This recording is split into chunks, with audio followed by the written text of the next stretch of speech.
Hi everyone, अगर आपको English सीखने का शौक़ है तो ये वीडियो है सिर्फ आपके लिए, क्योंकि इस वीडियो में हम आपको सिखाएंगे कि आप दूसरे तरीक़ों में कैसे बोल सकते हैं कि मुझे लगता है। बेसिकली आज के इस वीडियो में हम आपको सिखाएंगे 49 plus other ways to speak I think. तो दोस्तों आज की वीडियो बहुत इंटरेस्टिंग होने वाली है, तो हमारे चैनल इब्राहिम टीवी को सब्सक्राइब कर लीजिए इसी तरह की मज़ीद इंग्लिश और इंफॉर्मेटिव वीडियोज़ के लिए। तो चलिए शुरू करते हैं अपना आज का lesson without any wasting time.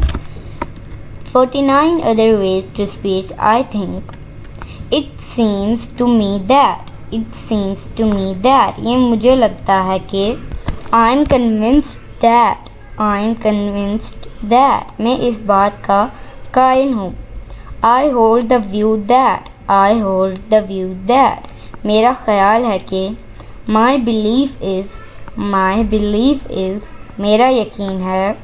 I am of the opinion that, I am of the opinion that, मेरी राय है कि।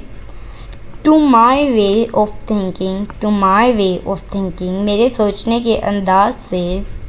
As far as I can see, as far as I can see, जहाँ तक मैं देख सकता हूँ। It appears to me, it appears to me, ये मुझे दिखाई देता है।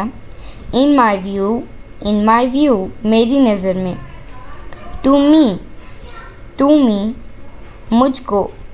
As I see it, as I see it, जैसा कि मैंने देखा। From my point of view, from my point of view, मेरे नुक्ते नज़र से। आई गेस, आई गेस, मुझे लगता है। आई सपोज, आई सपोज, मेरा ख्याल है। आई बिलीव, आई बिलीव, मुझे यकीन है। तो my dear friends, it is it for today. I hope आपने बहुत कुछ सीखा होगा इस वीडियो से। इंशाल्लाह we will be talking next video. Take care, bye for now.